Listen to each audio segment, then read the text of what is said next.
be aligned with the fair fighting rules of couples therapy. Yeah, fair fighting. Only I statements. No name calling. No name calling. Collaborative approach. Think win-win. Don't change the topic. Don't change the topic. And remember that you all have the same goals in the end. And it's creating shareholder value.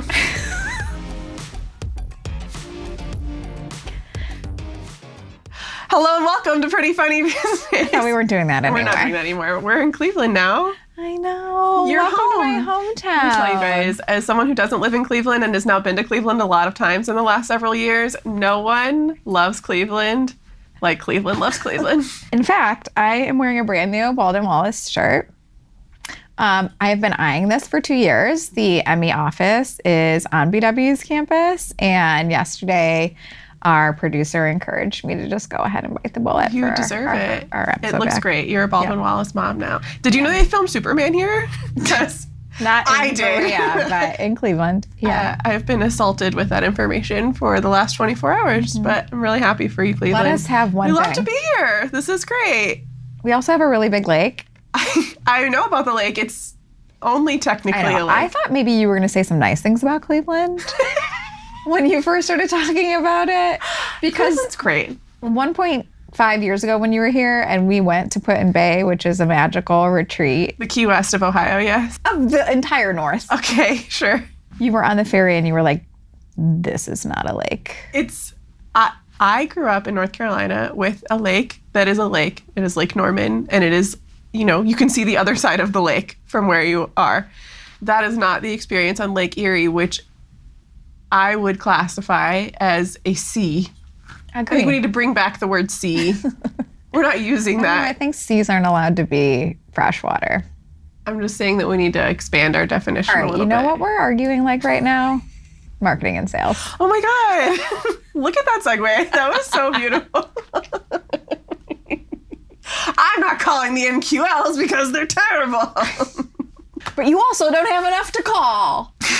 Lower the MQL threshold because we don't have enough leads. Actually, these are all terrible. I'm just going to buy a list. That's marketing and sales alignment, everyone. How do you think we got here? Why is it this way? I don't know, but can we say the cute thing that we're supposed to say? Sales. Can't live with them. Can't SLA without them. Slay. Get it? Slay, girl. True the other way around, too. They can't live without marketing, and they can't SLA slay without marketing. I can't say that. Yeah.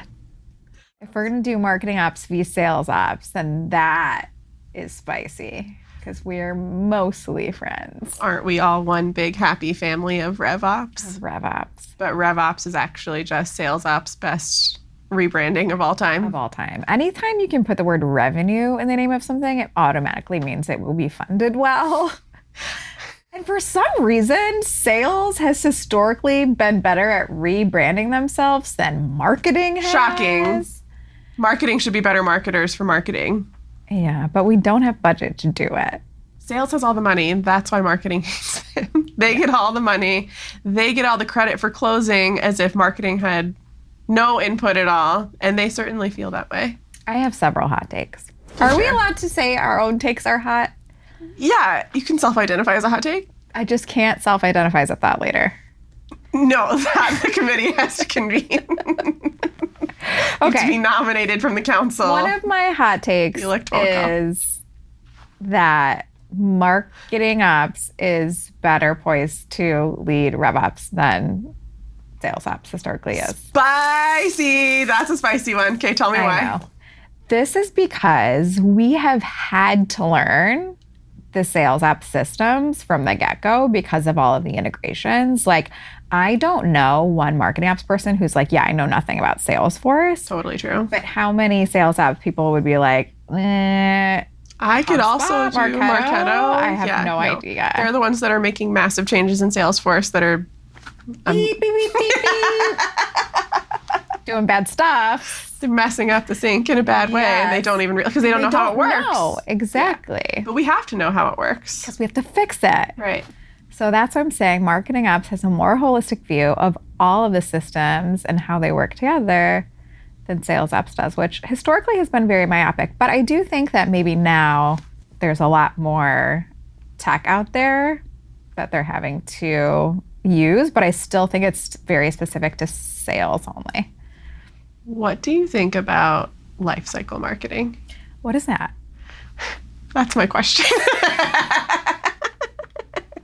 You know, our pal Dave Rigotti, Yeah. Fur Daddy Dave Rigotti, our BFF, he posted something on LinkedIn the other day that was like trying to settle a debate between him and Aaron, who's his CEO.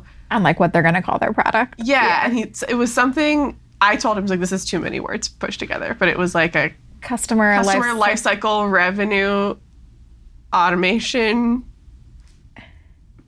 engine tool app. What is lifecycle adding there? You know, I think lifecycle just means also to customers. Is that it? I think so. You know, I know we have clients that have like a lifecycle marketing lifecycle team. Yeah, on top of marketing apps. Yes, they're not marketing apps and they're not like demand gen.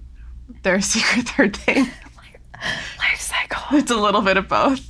They need both of those teams. If you're in lifecycle marketing, we'd love to hear from you. What is it that Please write in the comments. Tell us about your job. And in a future episode, we'll tell you about ours. we'll tell you about ours. Perfect. All right, my other hot take, and this may be anti the whole rest of the episode. Oh my God. So if someone needs to delete what I'm about to it out. say, just say that. I actually think sales and marketing alignment issues are totally fake and made up. Why do you think Wow, that? you're really shocked by my spicy takes. Are you just trying to make me feel better about myself since I'm feeling kind of sad today? A little bit, yeah. Thank you. I love you. This is the crying segment. Yeah. I mean, I don't know. Everywhere I've worked, I felt like it's not that bad. Sometimes marketing and sales alignment feels like when your parents are getting divorced and they're trying to pit you against the other parent and use you as a game in their divorce. Yeah. To others almost. Right. Not really to you. Right. Yeah. So is it really like the leaders of each organization are blaming the other? And down here, marketing ops and sales ops, we're friends. We're good. Demand gen and the SDRs, they're doing fine. I told you SDRs were my favorite, especially when I was in demand gen. Because I was like, here's all the leads I have for you. They're like, oh my gosh, thank you so much. Yes. I will call these promptly. Yes. But then it's all compensation planning is the real problem. People do what you Cheers. pay them for. Get that money. People do whatever you pay them to do. And so if you're compensating somebody on how many phone calls they make or how many qualified leads there are, then that is what you're going to get, for better or for worse. And no one will be happy. Well, I think this is a great point about why marketing and sales misalignment happens. Often, I think it's because marketing is comped on something that is sort of in conflict with how sales is comped. Like if marketing is being comped on or gold on MQL generation, but not on conversion, they don't care if their MQLs are any good. They care that they hit whatever number it was. You're running the marketing automation system? Like, yeah, babe, tell me what number it needs to be. Beep, boop, beep, boop. There's your MQLs. Look, we hit. Look, we did it. We hit 500 Woo! MQLs this month. Right. But Yeah. then if sales is getting flooded with leads that are actually garbage, they're calling them. They're like, I've never heard of your company. That's marketing and sales misalignment. Yep. Lead source. In conclusion, get good, Be better. try harder. I SDRs. mean, my how best McKenna sales and works. marketing alignment is like when I worked at Highland and our whole higher ed team, marketing and sales, went to Vegas for 3 days. Great time. Best marketing and sales alignment is just you need to get drunk together. Just once. Problem solved. And then you love each other so much. Yeah, I everything's actually got great after. like drinks last year maybe with people that I had worked with 10 years ago. Still love them. Still in sales. Still in marketing. You know? It's good. I've said this before, and it's one of my more offensive takes, so I'm Okay. going to proudly say it again. Working with an SDR team is a lot like raising toddlers. You have to really delicately balance the carrot and the stick. You know, it can't be all carrot and it can't be all stick. Mm-hmm.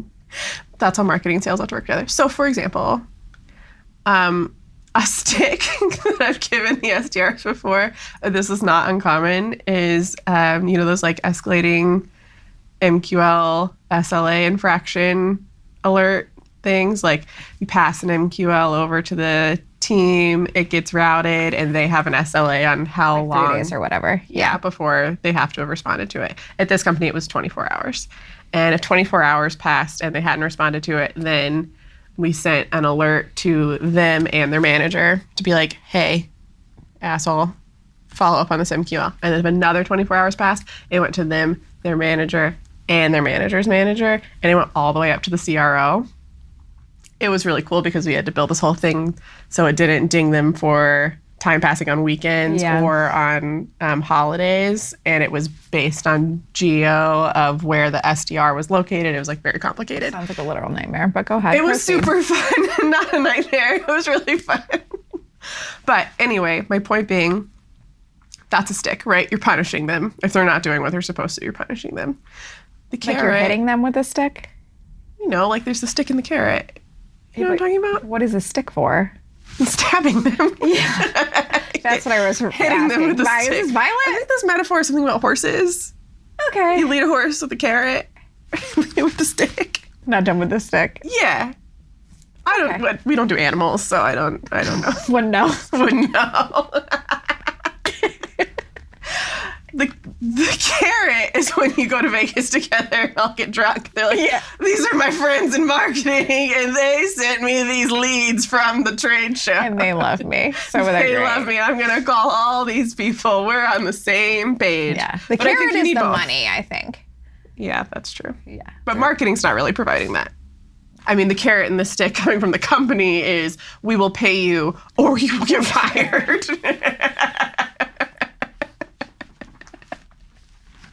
Ouch. I fear that's true for everybody, though. Yeah.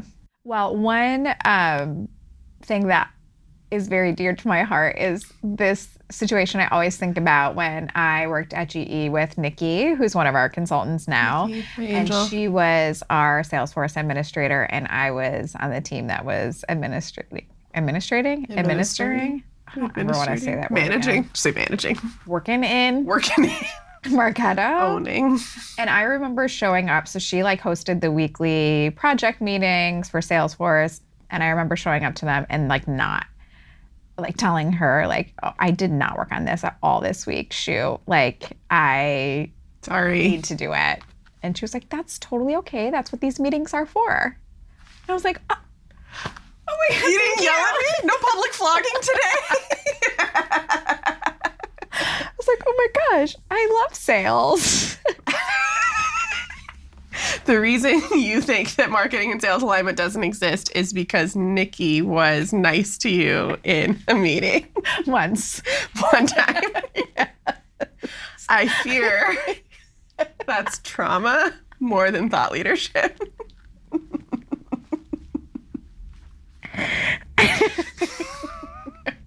Okay. Yeah. You take that back to Holly. This episode is sponsored by marketingops.com, aka the group chat for grown-up marketers who are tired of flying solo. It's actually useful and no one's trying to sell you anything in your DMs. Check out marketingops.com because your job is hard enough without recreating your lead scoring model from scratch. New members get 10% off paid membership with our code PFB10. Okay, in this segment, rapid fire. Okay. I'm going to say what sales said. You're going to respond with what they actually meant. Oh, that's the perfect job for me. Let's do it. Are you ready for this? Yeah. We need better leads. I hate you. No, they called one bad lead and have decided that every lead in the entire system that marketing is engaged with is bad. Terrible. Yeah. Yes. This prospect did not respond. I'm bad at my job. I agree. Get good. Do better. When you say they didn't respond, does that mean that you sent them one 0% personalized email and then they didn't respond? Mm-hmm. Have you tried anything else? Trying? Did you pick up the phone? Send them a LinkedIn message. Do something. Did you go to their house? Did you go to their... Have you even pulled up their ancestry DNA? Okay. Too close to home. I think you can get that data on Clay now. Their ancestry. If you are not using Clay. Clay to enrich your Ancestry.com family tree for your prospects, you're not doing personalization. Clay, sponsor us. Clay, sponsor us. I'm so sorry. You're our favorite company to roast in the best way possible. All right. We don't need email nurture. You're right. You know what we need? Oxygen, sunshine, proper hydration. Go touch some grass, you know? I would say we don't need an SDR.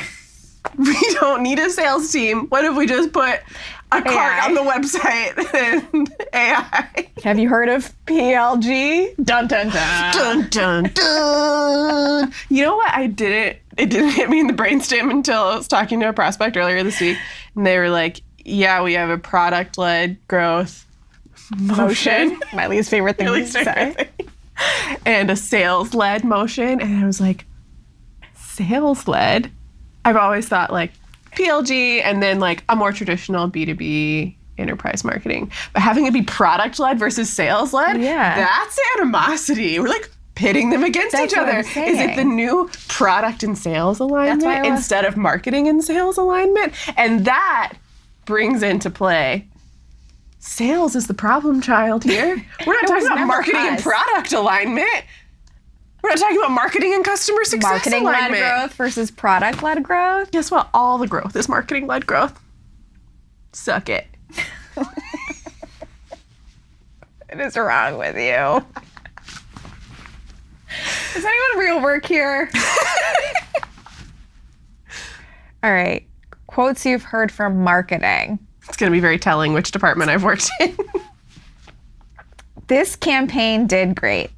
This campaign did great means we got one MQL. Or conversely, they were all MQLs, but one person responded. We got an opportunity. I thought maybe like all of the links in the email worked. Success. This campaign did great. It was only a week late to launch. All right. We delivered 300 new MQLs. We bought a list of 300 highly qualified people determined by our AI buying groups in Clay. With their ancestry data. Loaded them up and shipped them out. MQL. Time to take PTO. Goodbye. Out of office. Slam's laptop shut until Monday. I think I'm smart in this area anymore. Just gonna go with your gut, baby. Just trust it. It's like riding a bike, you know? You never forget go to market. I've tried. As much as you might want to. I am gonna share a list of rapid fire go-to-market activities. Initiatives, functions, motions, if you will. No. You're going to tell me who you think should own them. Okay. We're going to say, like, who should be the primary driver. Okay. Because almost all of these, everyone needs to be involved. Okay, ready? Mm-hmm. Are you sure? Yeah. Lead scoring. Dave Brigatti.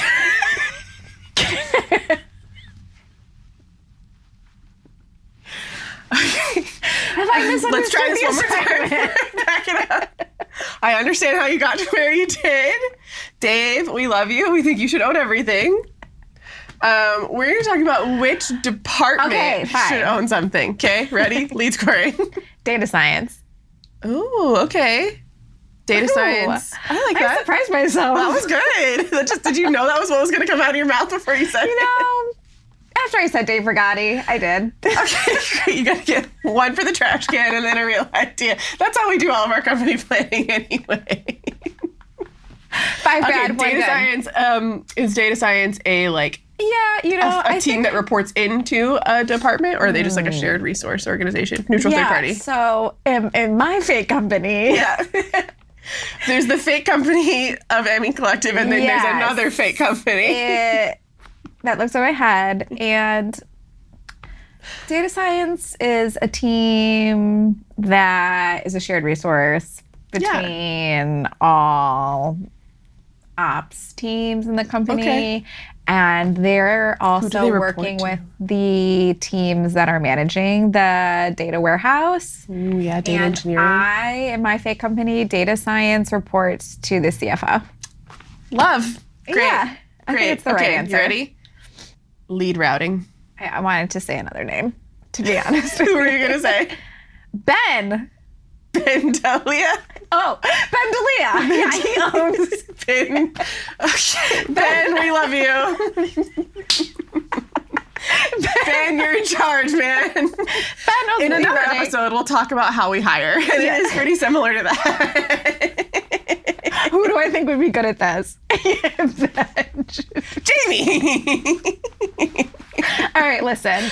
Ben is on the RevOps strategy team, I believe, and they're doing a lot of territory management. Mm-hmm. The actual technical lead routing should be owned by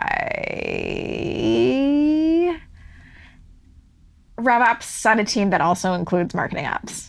It's like a non-answer. It's owned by everybody. I think lead routing should be owned by sales ops because it's so closely aligned with the territory planning and like who the leads are going to changes all the time. You really have to be really close to the sales organization to be able to stay on top of that. Yeah. I think sales ops. Whoever is obviously whoever owns the tool. Whoever owns the tool. Yeah. Yeah, but it's messy. Typically sales ops. Yeah, but like sometimes, like let's say you're using Lean Data. Lean Data sponsor us, we love you. Let's say you're using Lean Data. Like sales ops might own it, but marketing ops works in it a lot. Yeah, sometimes. Remember, did you ever do lead routing with Marketo? Oh my God. Don't remind me. Don't use Marketo for lead routing. It's not for that. Your sales team, I mean, you could. and your sales team isn't in there. They're not paying attention to what's It's not. happening. Yeah. If you have like 3 sales reps, maybe Marketo would If be you fine. are the sales rep, If you are the sales rep and you need to assign it to yourself in Marketo, you can. you should probably just be on HubSpot. Yeah. Sorry, Marketo. Sorry about that. Stay on Marketo. It was great. Okay, retargeting campaigns. Marketing, digital marketing. Digital marketing. Yeah. Like the web team. Yeah, okay. Brand campaigns. Marketing, corporate. Corp marketing. This is really bringing you back to your big corporate days. You're not just saying marketing, you're saying like a marketing Segment. subdivision. I know, it's embarrassing. Brand, how do you think sales impacts brand? Oh my gosh. So many bad ways. They So don't many even know. bad They never ways. think about it. Yeah. They're like, the biggest thing that they do is, it's not their fault. Again, people do what they're compensated to do, is they're going to really lie. Yeah, we can do that. What the product does. If I said we could do that, would you sign by the end of the quarter? Yeah, and then turns out, Suffer, yeah, death, destruction, Despair. tragedy, loss of revenue. Okay, customer journey mapping. obviously that's the lifecycle marketing team. Our secret third thing, the lifecycle marketing team. Lifecycle marketers, please leave in the comments a detailed description of what it is. We love you. Show us your maps. Show us your app. Okay, onboarding emails.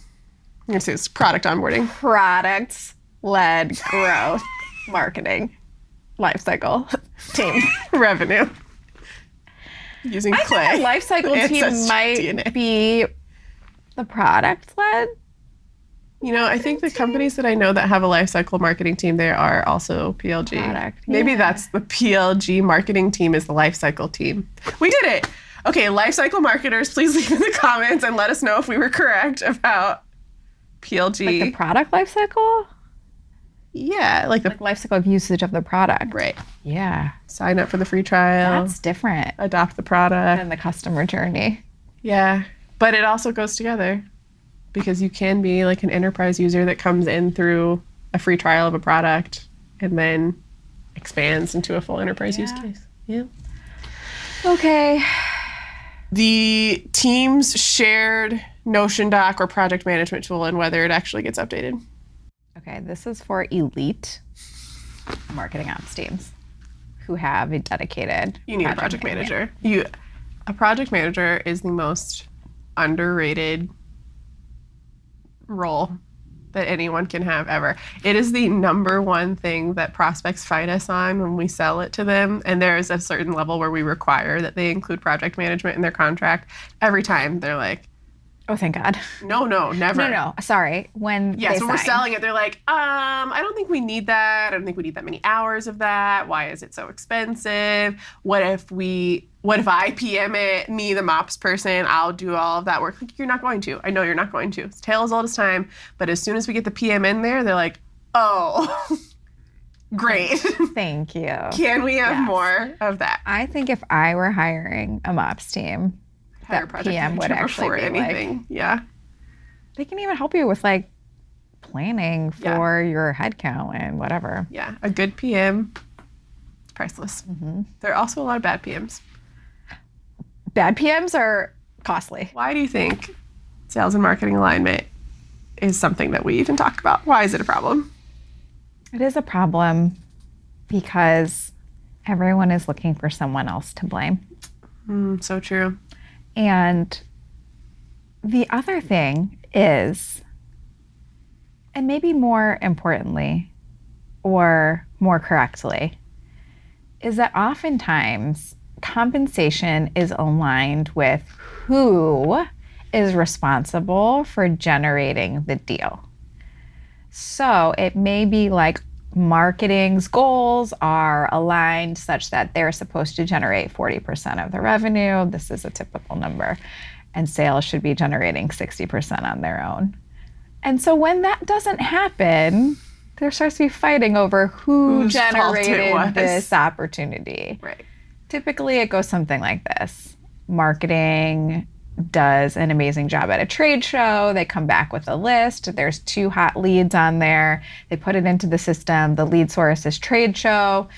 It is brand new to the CRM, but the salesperson says that they have been talking to them for years. And because they've been talking to them for years and their phone number is in their cell phone and not anywhere in the system, that they actually should get credit for this. And so obviously that creates friction. An environment where people are fighting for who is actually responsible for generating this deal. I'm going to get a little existential for a moment. Okay, I'm ready. I think part of the problem, when we see people fighting like this, it is usually because there is someone above them that is creating this toxic, no tolerance for failure, finger pointy kind of environment.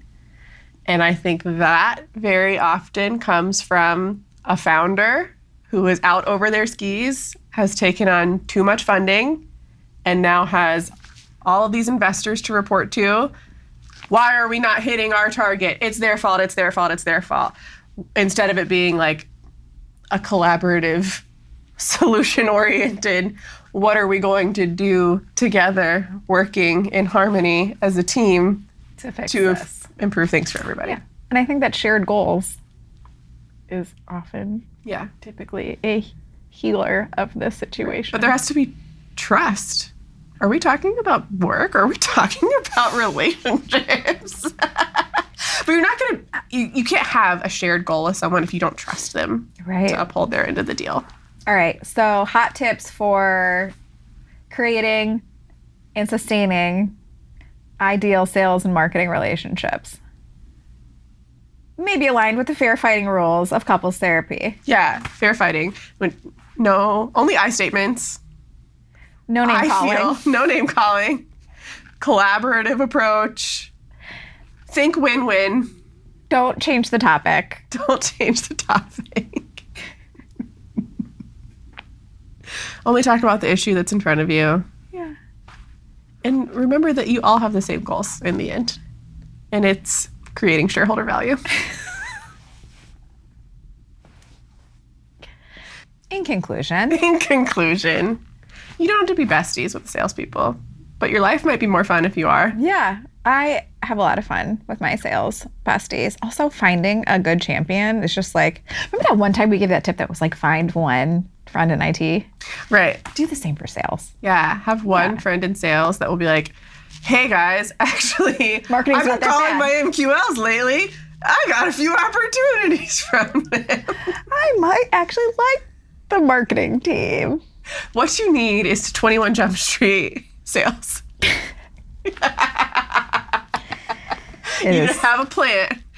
Infiltrate the dealer. Find the supplier Supplier. of MQLs and revenue and love. Infiltrate the dealer. Find the supplier. Infiltrate the dealer. Find the supplier.